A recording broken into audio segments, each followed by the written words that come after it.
салом дӯстони азиз, ҳама каса хуш омадед ба проекти зан ва мард қисми даҳум. Имрӯз ин проектро мо дар канали Россия Мир 24 гузоштем. Давай поженимся по-таджикски. Представляете, я тоже не ожидал. В сутки появился 20-25 больше жениха на наш канал, что они готовы жениться. Уже у нас есть 55 жених и 5 невеста. Невеста начинается от 23 лета, а жениха с 19 лет. Бисёр нафаро ба ин проект аҳамияте надоданд ва бовариам накарданд ки ин проект шояд ки ягон розыгриш бошад, ягон проекти барои просмотр, барои лайк бошад. Дӯстони азиз, дар ҳақиқат фикри шумо хато нест, барое ки чунин проектҳо хеле бисёр аст дар YouTube. Аммо ин проекте ки мо кардем дар ҳақиқат дуруст аст ва аллакай чанд нафар одамҳо дар ҳамин проект соҳиби бахти худ шуданд. Ва имрӯз муроҷиат дорам ба духтароне ки дар шаҳрҳои Россия ҳастанд, занҳое ки дар шаҳрҳои Россия ҳастанд метавонанд ба мо муроҷиат кунанд. Номерҳои телефони мо дар болои экран гузошта мешавад. Дӯстони азиз, проекти мо агар ягон розыгриш мебуд, мо ҳеҷ маҳал дар канали Мир 24 дар Россия намегузоштем. Ба ҳамин хотир ҷиддӣ қабул намоед ин проекти моро. Проекти мо дар хизмати шумо аст, мо бо шумо ва дар хизмати шумо ҳастем. Ман ҳастам Парвиз дар шаҳри Екатеринбург.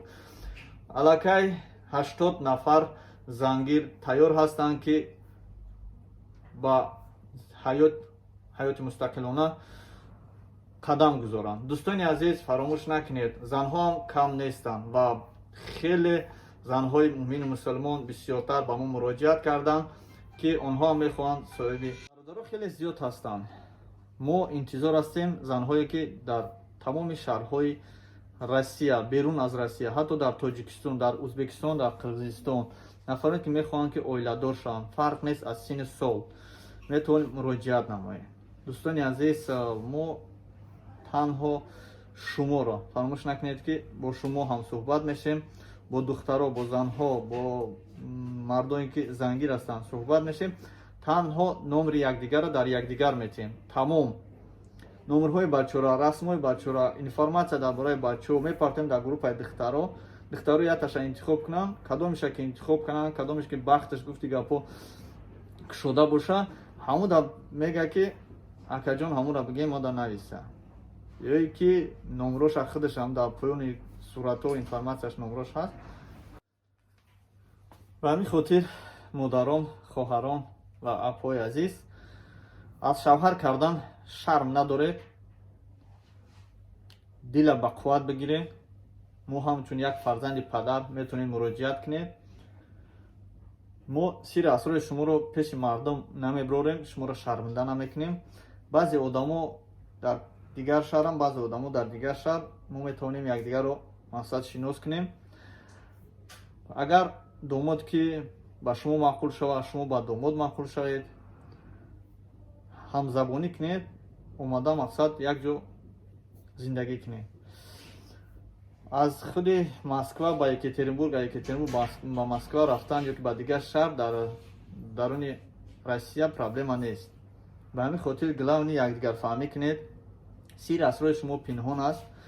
боз мегӯям ки сирри асрори шумо амонат аст. суханҳое ки шумо ба мо мегӯед амонат аст ва нафароне ки қатъи шумо ҳамсуҳбат мешаванд, якдигарфаҳмӣ мешавад, ишам амонат аст. ба мо метавонед гап назанед.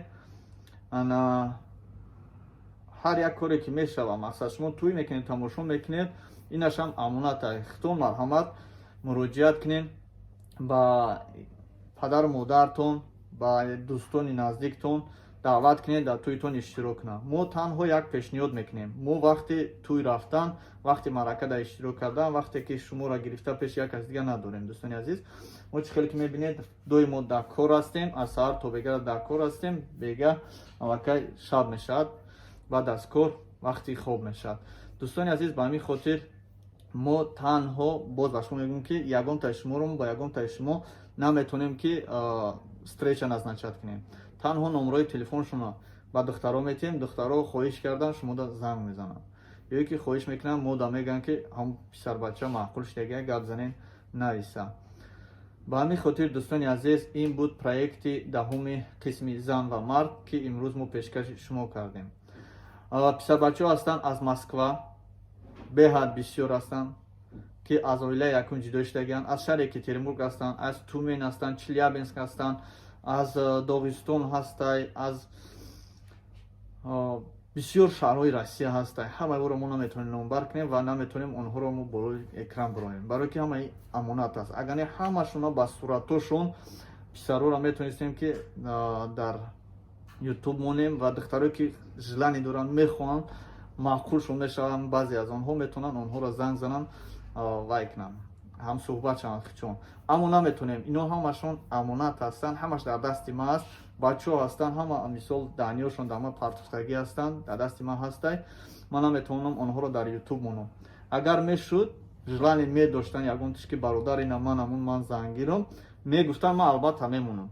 Кадоми чунин хоҳиш дошта бошам мемонам. Ранги давай поженимся шаҳри Россия мемонам. Инам бародар зангир аст, инам хеле шароит дора.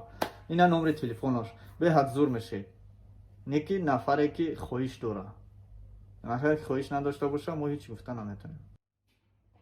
Всем привет, дорогие мои подписчики. Это программа, проект «Давай поженимся», «Зан ва мард», часть 10. Пожалуйста, смотрите видео до конца. Если хотите участвовать, пишите в комментариях или на мой WhatsApp.